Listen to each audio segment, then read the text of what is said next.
ఈరోజు ఉగాది సందర్భంగా power star జనసేనాని పవన్ కళ్యాణ్ గారు పిఠాపురంలో ఒక ఇల్లు తీసుకొని ఈ పవిత్రమైన ఉగాది రోజున గృహప్రవేశం చేస్తున్న సందర్భంగా నేను వారిని కలిసి నా శుభాకాంక్షలు అందజేయడానికి వారి సమయం తీసుకుని నేను వచ్చి వారిని కలవడం జరిగింది. అందుకని వచ్చా. ఈ కూటమి ముగ్గురు కలవాలి, కలిసి రాష్ట్రాన్ని అప్పుల పాలు చేసి అరాచకం చేస్తున్న వ్యక్తిని బయటికి పంపాలి అంటే ముగ్గురు కలవాలి అని చాలా పట్టుదల పట్టి ముగ్గురిని ఒకటి చేసిన ఒక గొప్ప వ్యక్తి పవన్ కళ్యాణ్ గారు. సో అటువంటి నాయకుడిని ఈ పవిత్రమైన ఉగాది రోజు కలిసి ఆయన జనసేన సహకారంతో రాబోయే రోజుల్లో మనకున్న ఈ రాష్ట్రానికి పట్టిన దరిద్రాన్ని అని అనొచ్చేమో అనేద్దాం.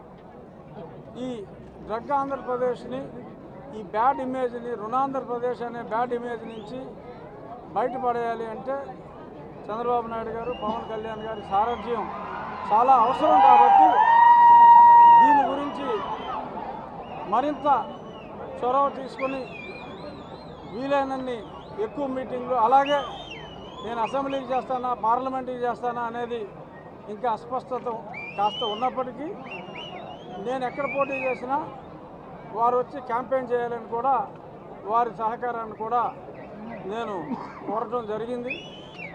ఎప్పటి నుంచో కూడా పవన్ కళ్యాణ్ గారికి నాకు చాలా సన్నిహిత స్నేహం ఉంది.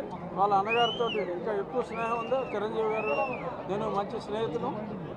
అదే స్నేహభావంతో ఆయన తప్పకుండా మీ విజయానికి అండగా ఉంటానని చెప్పి నాకు అష్యూరెన్స్ ఇవ్వడం జరిగింది. వారికి నేను ఎంతో రుణపడి ఉన్నాను. జై జనసేన, జై తెలుగుదేశం.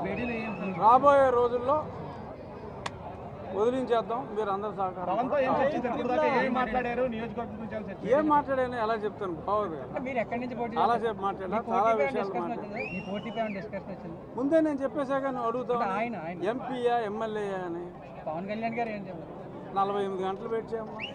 ఇన్నాళ్ళు వెయిట్ చేసాం. 48 గంటలు వెయిట్ చేయండి.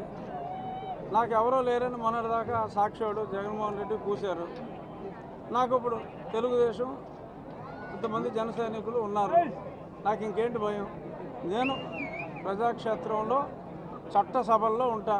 అది లోక్సభ, శాసనసభ, అనదర్ 48 hours.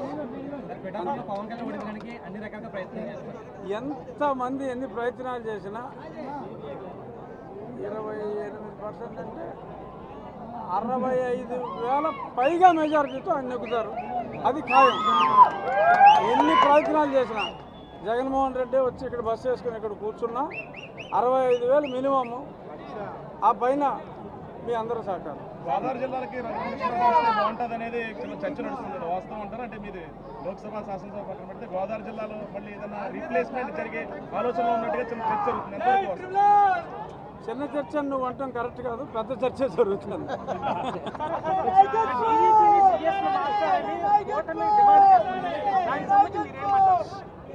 డెఫినెట్గా ఆ మార్పు జరుగుతుంది. ఇవాళ ఒకరిని లేపేశారు కదా, కొల్లి రఘురామరెడ్డి. అన్ని కేసులు చంద్రబాబు నాయుడు గారి మీద నానా దొంగ కేసులు పెట్టాడు. అతను అస్సాం పంపడం జరిగింది. వీళ్ళు కూడా లేపుతారు. టైం, కొంచెం ఓర్పు.